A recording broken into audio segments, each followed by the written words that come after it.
ये कहानी आज से हजारों साल पुरानी है। जब सोंजा और उसकी बहन रोज नदी के किनारे खेल रही होती हैं, तभी वहां पर राजा का सिपाही आता है और उन्हें एक पत्र देते हुए कहता है कि ये तुम्हारे पिता के लिए है।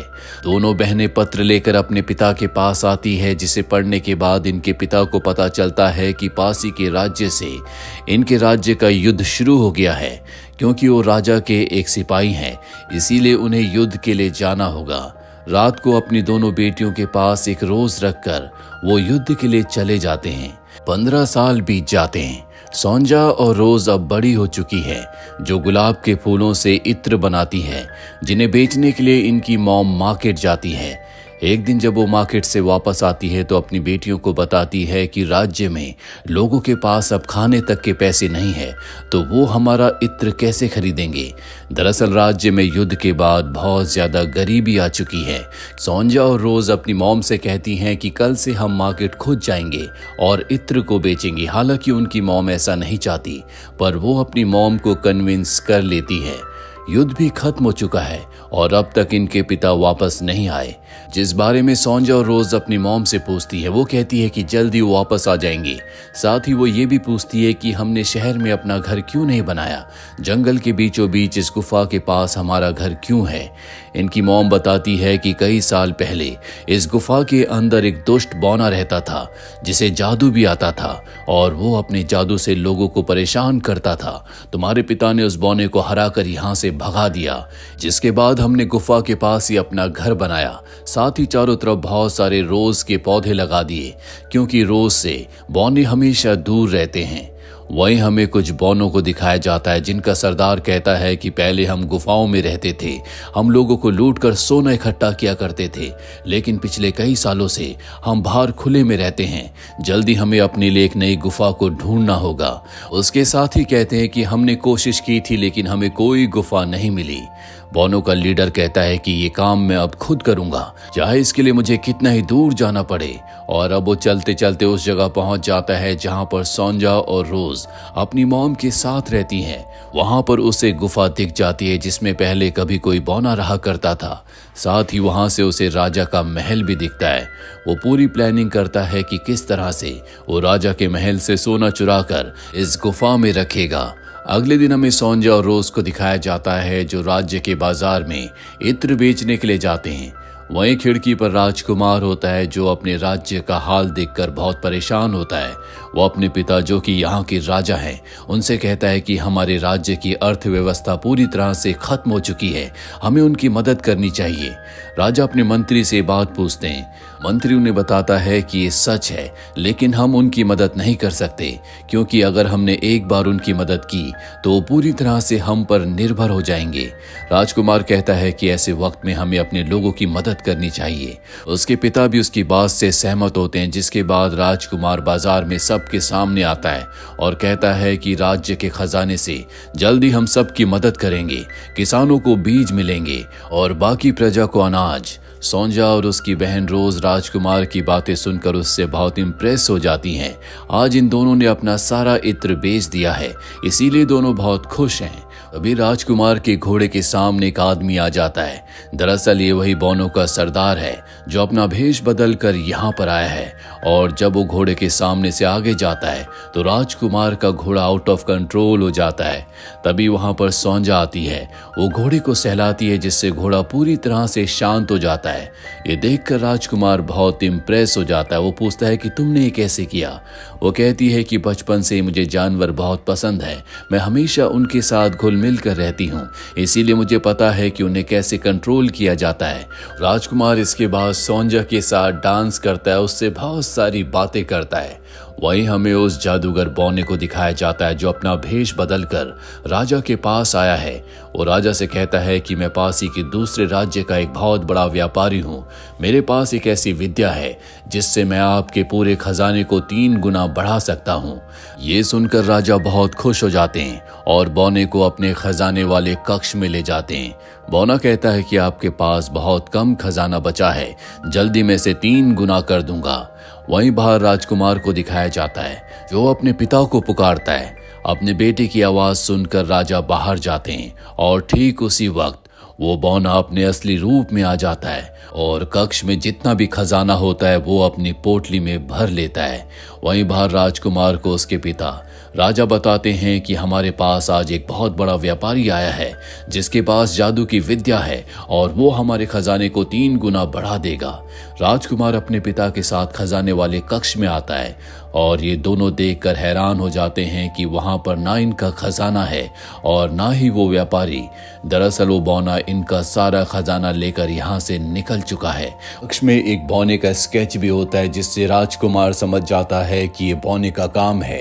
वो अपने पिता से कहता है कि आप चिंता मत कीजिए, वो बौना बहुत दूर नहीं गया होगा, मैं उसका पीछा करके अपना खजाना वापस ले आऊंगा। वो अपने घोड़े से जंगल में जाता है, जल्दी वो बौने तक पहुंच जाता है और उससे अपना सारा खजाना वापस ले लेता है। लेकिन तभी वो बौनों का सरदार अपनी लंबी दाढ़ी को सहलाता है। दरअसल उसने राजकुमार के ऊपर जादू कर दिया है जिससे वो एक बेयर यानी कि भालू बन चुका है। उसके हाथ से खजाने की पोटली छूट जाती है जिसे लेकर बौनों का सरदार यहाँ से निकल जाता है। वो रोज के घर के बाहर पहुंचता है जहां पर उसकी मॉम होती है। वो रोज की मॉम को 2 सोने के सिक्के दिखाता और कहता है कि इन दोनों सिक्कों के बदले तुम इस जगह को छोड़ दो, आज के बाद ये घर और ये गुफा मेरी हुई। उसकी मॉम कहती है कि नहीं, ये कभी नहीं हो सकता, मैं जानती हूँ कि तुम एक दुष्ट बौने हो। बौना उसे और भी लालच देता है लेकिन वो बौने की बातों में नहीं आती, जिससे बौना अपना आपा खो बैठता है। वो अपनी दाढ़ी को सहलाता है। अब वो अपने जादू से रोज की मॉम को एक फ्रॉग यानी कि मेंढक में बदलना चाहता है, लेकिन उसका जादू यहाँ पर काम नहीं करता क्योंकि रोज की मॉम गुलाब के फूलों की झाड़ियों के पीछे है जहां पर किसी तरह का कोई जादू काम नहीं करता। बौना गुस्से में कहता है कि मैं जल्दी वापस आऊंगा और इन गुलाब की झाड़ियों को काट कर गुफा पर अपना कब्जा कर लूंगा। इसके बाद वो वहां से चला जाता है। दूसरी तरफ हमें राजकुमार को दिखाया जाता है जो अब भालू बन चुका है। वो बहुत उदास होता है। दरअसल उसने सोंजा से वादा किया था कि शाम को वो उससे एक पेड़ के नीचे मिलने के लिए आएगा। सोंजा और रोज वहां पर राजकुमार का इंतजार कर रही होती हैं, लेकिन राजकुमार नहीं आता। अगले दिन सोंजा और रोज जब बाजार से इत्र बेचकर वापस आ रही होती हैं तो जंगल में उन्हें चीख सुनाई देती है। वो उस आवाज की तरफ बढ़ती है तो उन्हें वहां पर बौना दिखता है जिसकी दाढ़ी एक जगह फंस गई होती है। वो कहता है कि मुझे तुम्हारी मदद की जरूरत है, मेरी दाढ़ी को यहाँ से निकालो। रोज उसकी मदद करने के लिए जाना चाहती है। सोंजा उसे समझाती है कि मॉम ने हमें मना किया था, उन्होंने बताया था कि बौने दुष्ट होते हैं, लेकिन रोज कहती है कि हमें इसकी मदद करनी चाहिए। मुझे नहीं लगता कि ये हमें किसी तरह से भी नुकसान पहुंचाएगा।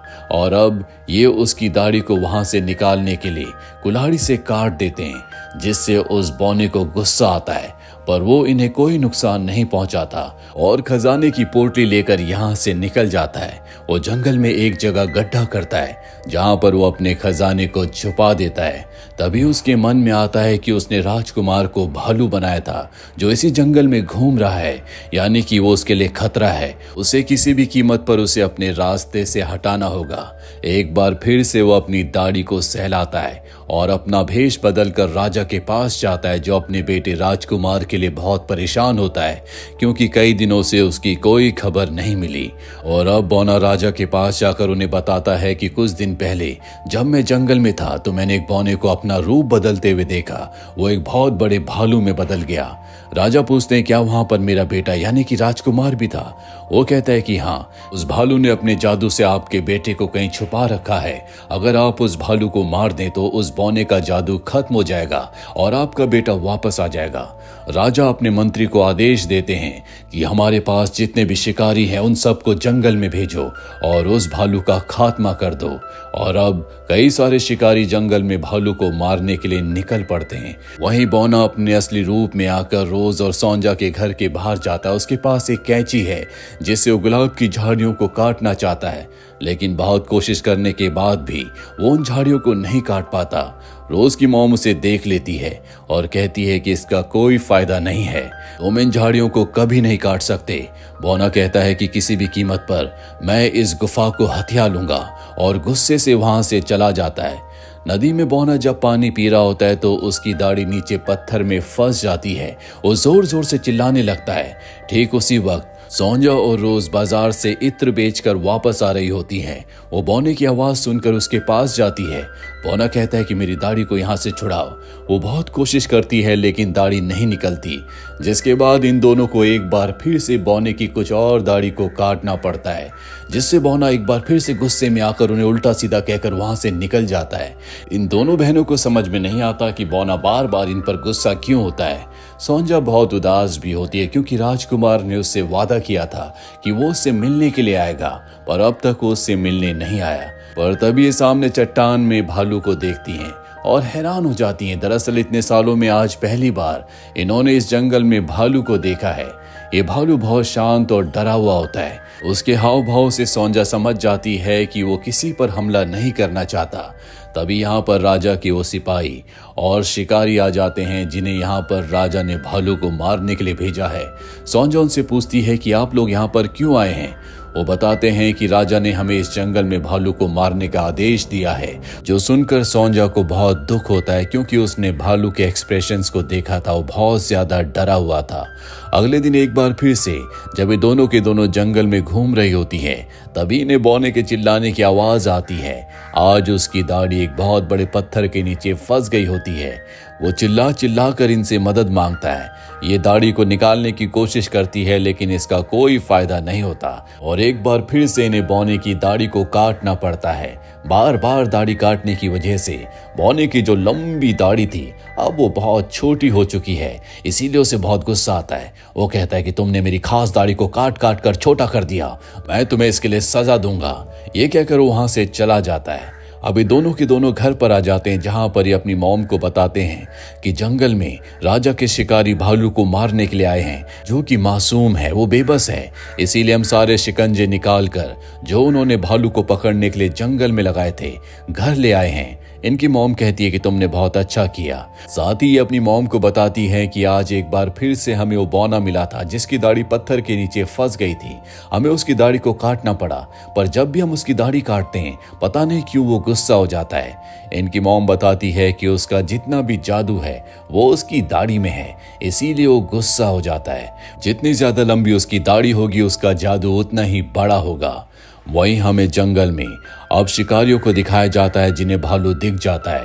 वो तीर से उसके ऊपर हमला करते हैं। भालू अपनी जान बचाने के लिए भागता है। उसे एक गुफा मिल जाती है जहां पर वो शिकारियों से तो बच जाता है, लेकिन उसका एक हाथ शिकंजे में फंस जाता है जिससे उसे बहुत दर्द होता है। और अब उसी तरह दर्द से कराहता हुआ वो सोंजा और रोज के घर तक पहुंच जाता है।